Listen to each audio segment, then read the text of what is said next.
Isn't this Bing Crosby? Isn't he like a thought criminal or something now? They said white Christmas is racist. I thought it meant snow. You know, like your kids say, "Boy, I want to see snow." My younger daughter hasn't seen it since she was about 4 years old. She's 8 now. And she said, "Could we go to Colorado this year or somewhere? I hear there's snow there."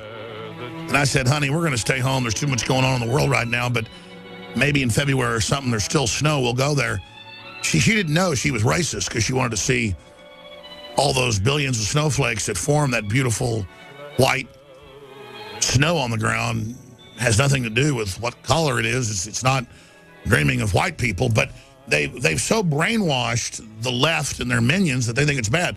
You know, that was last year that colleges and places said that don't have Christmas parties and don't even say the word holiday. It's gotten worse this year.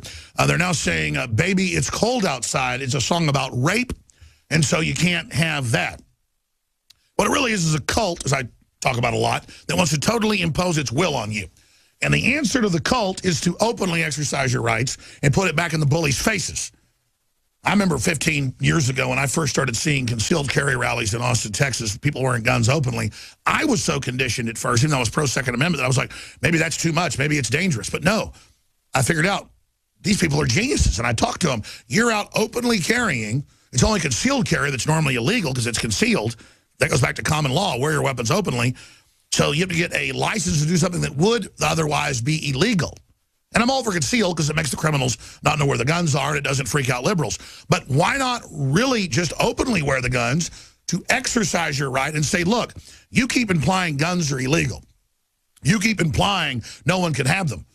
I mean, I remember until I was about a teenager, even growing up in Dallas, you'd see people driving around their own trucks with a gun rack with a 30-06 or a 308 or a 223 or a shotgun, you know, Remington shotgun or Winchester Defender in their car. And then suddenly you didn't see that anymore by the 90s because the police would pull you over and harass you. That's a right you had in almost every state and county and city, but they were creating the illusion through Hollywood and all these made-for-TV movies and cop shows that are based in Chicago or other places where they pull you over and go, "You got a gun, you're going to prison.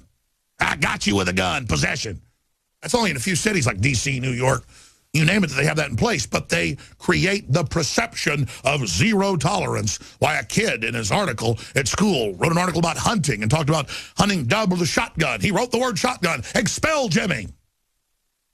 They want to bully us into submission. And the answer to that bullying is to say no, no, no.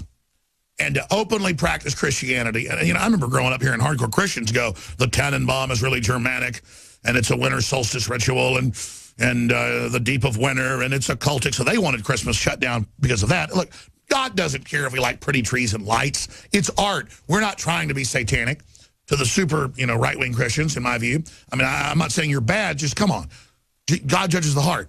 But on the other side, you got the crazy leftists and the jihadists who want it banned because they want to dominate culture and run over people with trucks and 18-wheelers and the media covering it up. So this is the insanity.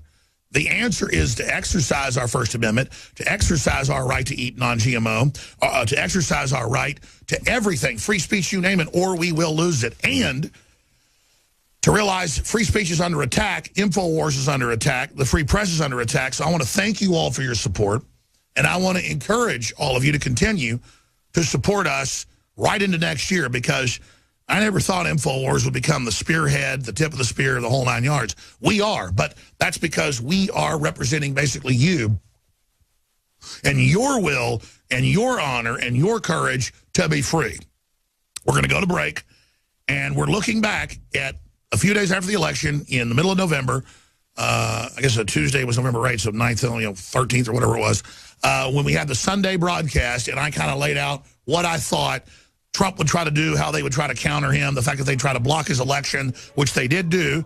And as of taping this for the Sunday broadcast, they haven't overthrown Trump yet, but they're openly calling for him to be killed, you name it. So let's pray for America. Let's pray for a free world. Let's pray for Christians being persecuted in the Middle East and elsewhere by the jihadis. Let's pray for peace and a great awakening this Christmas.